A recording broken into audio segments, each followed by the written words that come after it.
এই ৩ দিন শোনো। তুমি তো কদিন ধরে স্কুলেই আসছিলে না, কি হয়েছিল গো? তুমি তো ৪-৫ দিন হয়ে গেল স্কুলে আসছিলে না। আর বলো না, আমার শাশুড়ির শরীরটা তো খারাপ হয়েছিল, ওই জন্যই আসতে পারছি।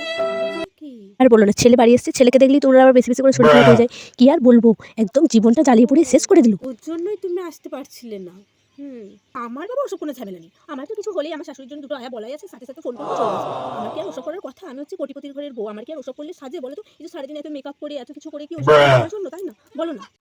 হ্যাঁ, আর আমি হচ্ছে কোটিপতির বউ। আমার বড় আম্বানির ঘরে ঝাড়ু পোছা করে বলে কথা। আমার কি আর ওসব কাজ করা মানায় বলো? হ্যাঁ, তোমার তো আবার বড় বড় ব্যাপার। তাই শাড়িটা কবে নিলে গো? শাড়িটা তো খুব সুন্দর দেখতে। হ্যাঁ গো, খুব সুন্দর, তাই না?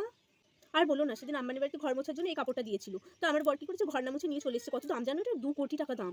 বাবা! বাবা, 2 কোটি! তোমার তো সব বড় বড় ব্যাপার। তুমি সারাদিন এরকম সেজে থাকতে ভালো লাগে বলো? হ্যাঁ, আর কি করবো বলো? আমি না চাইলেও আমাকে এরকম করেই থাকতে হয়। আমি আসলে কি বলবো বলো? আমি তো বুঝতেই পারছো কোটিপতির বউ বলে কথা। আমাকে একটু মেইনটেইন না করলে হবে বলো? তো যাই হোক, চলো টাটা। স্কুল ছুটি হয়ে গেল, আসি আবার, কাল দেখা হবে।